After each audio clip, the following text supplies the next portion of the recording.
வணக்கம் ஃப்ரெண்ட்ஸ். லட்சுமி அம்மா அவர்கள் எழுதிய துணை தேடும்போது அத்தியாயம் 4. இரவு சாப்பாட்டை முடித்து எச்சில் நிலைகளை குப்பை தொட்டியில் வீசிவிட்டு திரும்பிய ஞானம் நின்று விட்டாள். வாசலில் வந்து நின்ற காரில் இருந்து மஞ்சுளா இறங்குவதை கவனித்தாள். மாப்பிள்ளை அவளது பெட்டியை டிக்கியில் இருந்து எடுத்து படியருகே வைத்துவிட்டு காரை ஓட்டியபடி வேகமாக செல்வதை பார்த்தாள். மஞ்சுளா, என்ன சங்கதி? பதறியபடி அவசரமாக கையை கழுவி வாயை துடைத்து கொண்டாள். சாப்பிட்ட சோறு முழுவதும் வெளியே வந்துவிடும் போல அவளது வயிறு புரண்டது. என்ன மஞ்சுளா இந்த வேலையில் வந்திருக்கு? குரல் கொடுத்தபடி அப்பா வெளியே வந்தார். வீட்டு சங்கதியை வாசலில் தான் அலசணுமா? உள்ளே போய் பேசலாம் என்றாள் மஞ்சுளா தாழ்ந்த குரலில். உன் அண்ணன் குடும்பத்தோடு 10 நாள் லீவில் தன் மாமனார் வீட்டுக்கு மதுரைக்கு போயிருக்கான். வீடு விழிச்சோன்னு இருக்கு. அம்மா முனகியபடி பின்னால் நடந்தாள். அப்பா பெட்டியை தூக்கி கொண்டு மூச்சு திணறியவாறு உள்ளே சென்றார். கலகலப்பு உண்டாக்கத்தான் என்னை என் மாமனார் இங்கே அனுப்பி வச்சிருக்கிறாரே என்றபடி கூடத்து தரை மீது தொப்பென்று உட்கார்ந்தாள் மஞ்சுளா. அவர்களுக்கு அந்த வீட்டின் பின்பகுதியில் குடித்தனம். இரவு வேளையில் மற்ற குடித்தனக்காரர்கள் அவர்களை தாண்டி பின்பக்கம் செல்வது அபூர்வம். எனவே மற்றவர்கள் காதில் படும் என்ற கவலையின்றி அம்மாவால் பேச முடிந்தது. ஆமாம், இந்த வேளையில் உன்னை இங்கே கொண்டு வந்து விட்டது நோக்கம்? வியப்புடன் அம்மா கேட்டாள். என்னை பிறந்த வீட்டிலே இருக்கும்படி அனுப்பிச்சிட்டாங்க. என்ன அநியாயம்! ஏன் இப்படி செஞ்சாங்க? அம்மா அதிர்ந்து போனாள். நடந்தது முழுவதையும் ஒரே மூச்சாக சொல்லிவிட்டு மஞ்சுளா விம்மி அழுதாள். அப்பா ஆத்திரத்துடன் கூடத்தை அளந்தார். இப்படி நடக்கும்னு எனக்கு தெரியும். அந்த தியாகேசன் படு அயோக்கியன் எப்போ நம்மை அவமானப்படுத்தலாம்னு காத்திருந்தான். நான் சொன்னதை நீ கேட்டியா? காதல் கத்திரிக்காய் என்ற சகதியில் போய் விழுந்த. அதன் பலனை அனுபவிச்சுதானே ஆகணும். அப்பா கோபத்துடன் நிறைந்தார். உறக்க பேசாதீங்க. நம்ம வீட்டு சங்கதி சந்தி சிரிக்க வேண்டாம். அனாவசியமான சந்தேகத்து பேரிலே மருமகளை இங்கே அனுப்பி வச்சிருக்கார். உண்மை தெரிஞ்சதும் மாப்பிள்ளை தானே வந்து கூட்டிக்கிட்டு போவார். அம்மா தடுமாறினாள். மறுபடியும் நான் அந்த வீட்டுக்கு போவதாக உத்தேசமில்லை. இந்த 6 மாதத்திலே நான் ரொம்பவே பாடுபட்டுட்டேன் அம்மா, விசித்து அழுதாள் மகள். நீ இங்கே வந்து தேங்கினால் அண்ணன் ஒப்புக்கொள்ள மாட்டானே. அதனாலே அம்மா முடிக்கும் முன் அப்பா குறுக்கிட்டார். எனக்கும் பிடிக்காது. கட்டி கொடுத்த பொன் மறுபடியும் பிறந்தகத்திலே வந்து உட்கார்ந்துருக்கான்னு பலரும் பலவிதமாக பேசுவாங்க. நீ என்ன செய்வியோ ஏது செய்வியோ தெரியாது. உன் அண்ணன் வர்றதுக்குள்ளே நீ உன் புக்ககம் போய் சேர்ந்துடணும். அப்பா கண்டிப்பாக சொல்லிவிட்டார். அங்கே ஏற்றுக்க மாட்டேன்னு சொன்னால் கூடவா? மஞ்சுளா கோபமும் துயரமாக கேட்டாள். உன் மாமனார் வெளியே போன்னு சொன்னால் நீ ஏன் கிளம்பணும்? உன்னால் ஆனதை பார்த்துக்கோங்கன்னு அங்கே இருந்திருக்கணும். நீ படித்த பெண் தானே. உன் வாயை அடைச்சி போச்சா? அப்பா கடுமையாக கோபித்து கொண்டார். கழுத்தை பிடித்து விரட்டாத குறையா வெளியே தண்ணினால் இப்படி வெட்கத்தை விட்டு அங்கே தங்க முடியும்? இங்கே வந்தால் மட்டும் வெட்கம் பறி போகாதா? உன் மாமனார் பணக்காரனாக இருக்கலாம். நான் ஏழைதான். ஆனால் அவனை விட மானத்துக்கு நான் ரொம்ப அஞ்சினவன். புரிஞ்சுக்கோ. என்னங்க, வீட்டுக்கு வந்ததும் வராதுமா ரொம்பவே மிரட்டுறீங்க? அவள் மனசு நொந்து போயிருக்கா. அம்மா சிபாரிசு செய்தாள். ஞானம், நீ பேசாமல் இரு. என்னை கேட்காமல் அந்த பயலை திருட்டு கல்யாணம் செய்துக்கிட்டு போனாலே அப்போ நான் எப்படி மனம் நொந்து போனேன். இந்த குடும்பத்துக்கு ஆதரவாக இருப்பாள்னு நினச்ச போது எப்படி என்னை ஏமாத்தினால் இப்போ அனுபவிக்கிறா. அவ்வளோதான். அப்பா, நீங்களா இப்படி பேசுகிறீங்க? நீ தான் பேச வச்சிருக்க சொல்லிவிட்டு கூடத்தில் இருந்த தமது அறைக்குள் மறைந்து கொண்டார். எழுந்து கை கால் கழுவிக்கொள். சாதமும் மோரும் இருக்கு, சாப்பிடு. நீ வருவேன்னு தெரியாது. தெரிஞ்சால் ஏதாவது புதுசாக சமைச்சிருப்பேன். அம்மா மெல்லிய குரலில் ஆதரவாக பேசினாள். வேண்டாம், பசியே இல்லை என்று மறுத்துவிட்டு மஞ்சுளா மூளையில் சுருட்டு வைக்கப்பட்டிருந்த பாயை உதறி கூடத்து தரை மீது விரித்தாள். பட்டினியாவ படுத்துக்க போற? அம்மாவும் கவலையுடன் கேட்டுவிட்டு அருகில் வந்து உட்கார்ந்தாள்.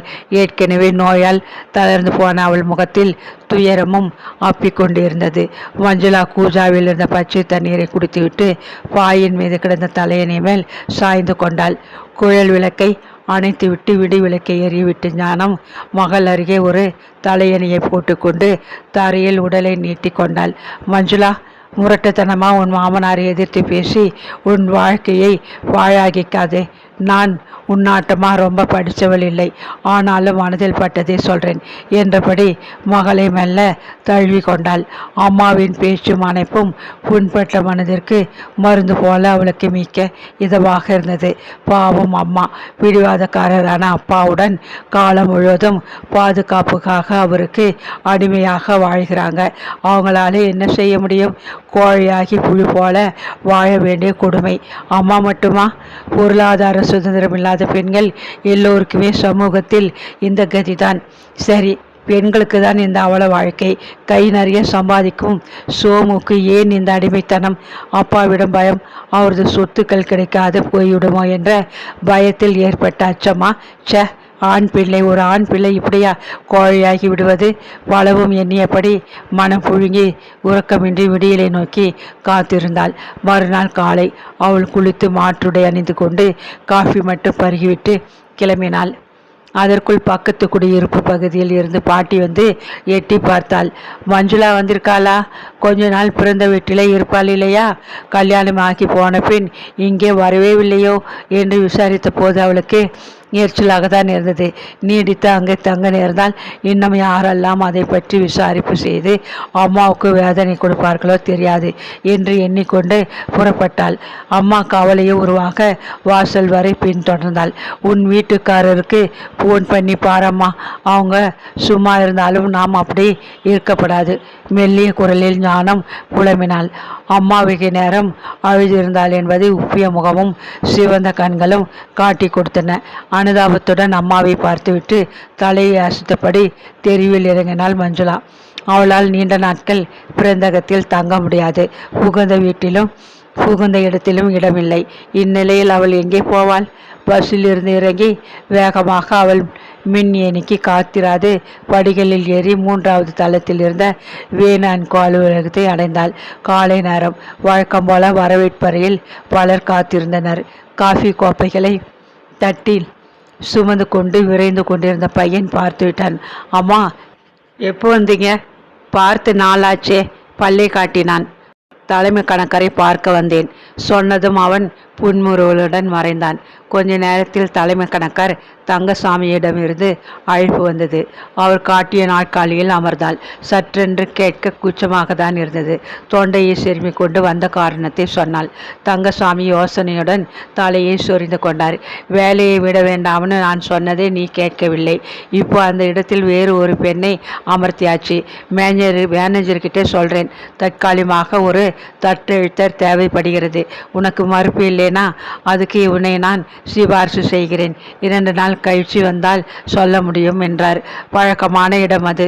அதை விட்டு புதிய அலுவலகத்திலே வேலை தேடிக்கொண்டு அவள் அலைய முடியாதே.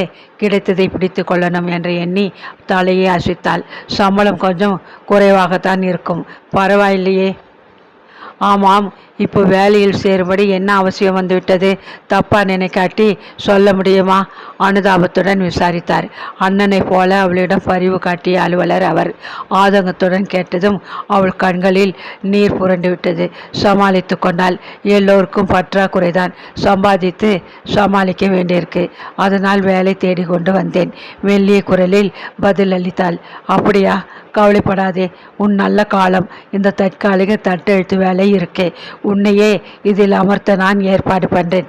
வேலை கிடைச்சிட்டு தான் நினைத்து நிம்மதியாக போய்விட்டு வா என்றார் இரக்கத்துடன். அடுத்து ஆலோசித்தபடி வெளியே வந்தாள். பசி வயிற்றை சுருட்டியது. அருகில் இருந்த ஹோட்டலுக்குள் நுழைந்து சாப்பிடும் இடத்தில் உட்கார்ந்தாள்.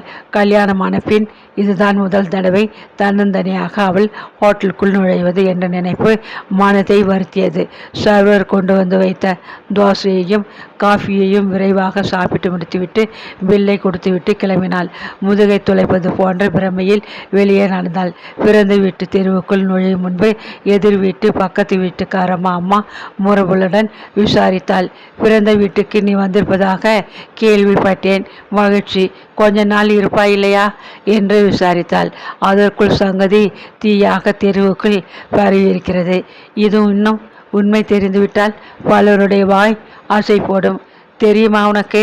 மஞ்சுளாவை அவள் கணவன் தள்ளி வச்சிட்டான். எல்லாம் நடத்தை காரணம்தான் என்று வாய் அழுக்காது பேசுவார்கள். அவர்கள் முன்னால் தலை குனிந்து நின்று வேதனைப்படாது அவள் அங்கிருந்து புறப்பட வேண்டும். எங்கே போவது? வேலை செய்யும் பெண்கள் விடுதியில்தான் தங்கிக் கொள்ள வேண்டும். மறுநாள் தங்க இடம் தேடி கிளம்ப வேண்டும். என்னை எப்படி உள்ளே நுழைந்தாள். மாப்பிள்ளைக்கு ஃபோன் செய்தியா? என்ன சொன்னார்? மஞ்சுளாவை அம்மா ஆவலும் கவலையுமாக கேட்டாள். அவர்களுக்கிடையே தூண்டியிருக்கும் அந்த பிளவு சற்றென்று நீங்கிவிடாதா என்ற தவிப்பு அம்மாவுக்கு. அவர் அலுவலகத்தில் நான் கூப்பிட்ட போது இல்லை, நாளைக்கு அழைத்து பார்க்கிறேன் என்றாள் மஞ்சுளா. எதையும் ஆறப்போடக்கூடாது, சூட்டோட சூடு செய்தால்தான் பலனுண்டு. சரி, காலையிலேயே பட்டினியா வெளியே போனேன், இப்போவாவது ஒரு வாய் சாப்பிடமா? பரிவுடன் அழைத்து அம்மா அவளுக்கு உணவு படைக்க ஆயத்தமானாள்.